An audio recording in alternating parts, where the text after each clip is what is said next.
Hi, my name's Natalie. I live in Logan Square, Chicago, and I'm just going to do a quick run through of all of the different things I have done to my kit coop from Tractor Supply to make it ready for winter and also a little bit festive, as you can see here. I've done a few different things that I will walk through. Some are sort of optional, and I think some are pretty much required for here in Chicago. So first things, we'll just start with the outside. I have taken shower curtains and cut them to size so that they can cover the sides of my covered run. And what I've done is areas where there weren't already grommets, I went through and I added those, and then I just zip tied them on. You could probably do this a little bit quicker with just cutting them down and staple gunning this. I went with the shower curtain because they're both, you can get the different weights and they can be a little more, they can be see-through, and they can also be a little bit heavier than maybe just like a plastic roll you might get from the hardware store. And I also don't have a lot of space to cover, so I thought this was just a bit easier to do. Also, it's reusable. I had these up last year. There weren't really many tears in them whatsoever, so in the spring I just cut them down, hose them off, and then put them inside until now. So those were fairly simple. I did one on the side here, I've got one on the other side, and then I've got one on the door. Down here, I put these panels up. These are just those, you know, political signs that you find all over the place. I had them in the nest boxes. Like those military helicopters. I just popped those up real quick when the hens were started to get their molt. It was breezy and not too cold yet, but I could tell they were uncomfortable. So that was sort of an emergency quick fix, and they popped in there real nice. And I think I will just leave them there. I find them hanging out there. If it gets kind of windy and rainy, I think they like that sort of enclosed space. So I put another plastic piece down here with another panel. Much snow doesn't get in there, so I'll probably just leave that open. I did leave a little bit of ventilation at the top here, but I don't know how necessary that is on my particular coop, because this roof that I've got set up, there's a lot of space up there for airflow to go up and through, so nothing in here is airtight, obviously. May as well talk about the electrical wiring while I'm over here. There is no outdoor outlet from this garage, unfortunately. So what I've done is I've just run an extension cord from the basement all the way over here and up into this corner. Now I've got a splitter up here, which wasn't completely necessary until the polar vortex last year, because I needed to put in the flat panel heater and the water heater, or the water bowl in their coop. So I needed something that could deliver two different options with the 3-prong outlet. So this is just a really beefy outdoor extension cord with that splitter. I've also got plugged in a timer for holiday lights, which is completely unnecessary, but fun.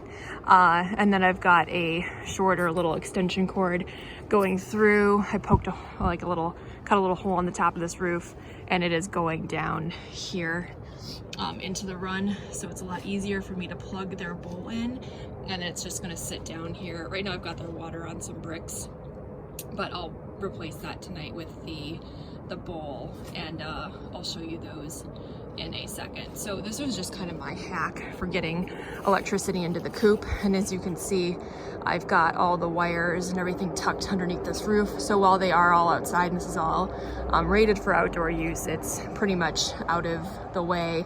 You know, the cord hangs down here and whatnot, but that's, you know, they're not bothered by that. No one really has gotten caught up in it or anything. I do also have this second cord out here because we've got this little rooster that I'm integrating, and he's going to need some heated water as well. So that's the other good reason to have that splitter at the end of your cord, is if you need multiple reasons to have electricity, you don't need to worry about what's what. All right, I'll show you some stuff that I've done along the coop that is kind of good for all season. I've got this fat piece of foam that I tucked up underneath the eaves in here so that, you know, just use some glue and those fat foam strips. I also put some of those around the windows because, again, this isn't the most airtight coop, but it's not bad. So just adding this where I saw some cracks is helpful. So I've got that all along the eaves here up inside. And then I'll just kind of take you over to the coop itself. My girls are really happy to be out. They've been locked up for a while in their little run. So again, on the door, I've got that weather stripping stuff.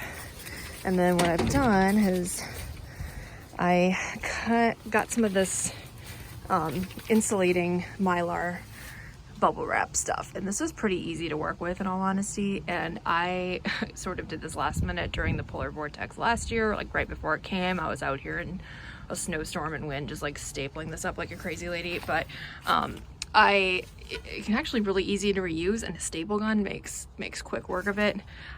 This panel pulls out, and the lower roosts are removable, so I can just take all this out and stand in here and staple all this up. So as you can see, I've left that area is fine, but basically that whole wall, that eastern wall, except for that window area, I've got kind of covered. This faces south. You can see the little pop door there at the bottom, which I pretty much leave that open unless we get into below 20s or so out night, because with the run being stapled, not a lot of wind is going to get in here. So I really only close that when it's super cold.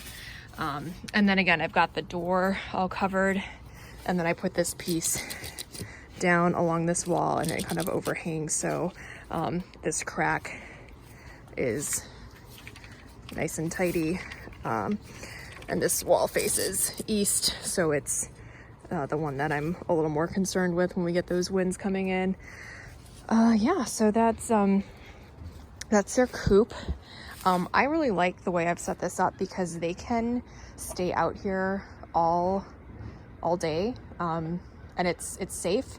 If I keep them locked up in this area, it's totally predator proof. I've buried hardware cloth underneath this frame that I've built this whole thing on. So with this door closed, this is pretty much an all-in-one little area for them to be in. And with that roof, I mean, they're protected from everything, and it's perfect. Really, I don't do much else than this. When we had some of that crazy wind last year, when we had obviously the polar vortex, I did put tarps all over this entire thing, just because, I mean, there was so much going on. I just didn't want to take any chances. And I didn't let them out of their coop during those 2 days. But those were the only times I did anything extra for them, in terms of locking them up, giving them heat. Other than that, I just sort of left up this setup that you see right here with that heated water bowl, and they were perfectly happy all winter long. There's also this sort of like outdoor pen that I've got for them. I just got these little fence panels from Menards, and they were super easy to sort of wall off this corner, and they're not permanent whatsoever. They're just kind of like, you can tell they're just sort of staked into the ground. 2 of my birds can fly up over them, so I've had to trim their wings, and that keeps them inside, but they don't really have too much motivation to come out these days. So during the day, I will let them free range sort of in this little open air run, and then if it's rainy or windy or muddy or whatever, I just keep them locked in that covered run. I may put some tarp or some netting over this year for hawk protection. I just don't know what the likelihood is of somebody swooping down into that run, because we've got this big mulberry tree overhanging it, but you never know, so we'll see. And then over here, I'm gonna show you their water bowls. I have 2, and I'll tell you why. The first one I bought was this big red one, and I thought it was pretty cool because it was square and it would fit in the corner of the run nice and flush, but it's giant, so that's not so great. And it's just like an outdoor dog bowl. It's got this cord, you just plug it in and it just clicks on when it needs to. Somehow there's a sensor or something, I don't know. But there's no on and off switch, which is fine. Again, it works, it's big. So during the vortex, I went and I got this second bowl, which is much smaller. And the point of that was to put it in the coop with them during the day, because again, I didn't want them out in the run. I just didn't really trust that they would go inside if it got too cold. I wanted to keep them in there where they would stay warmer, smaller space. So I was able to plug in this little bowl, put it in one of their nesting boxes, fill it with water, again only during the day when they were up and drinking, and then I would dump it at night. And it's got an on-off switch, which I like, because then I kind of know when it's working. I can turn it off if I don't need it on, whatever.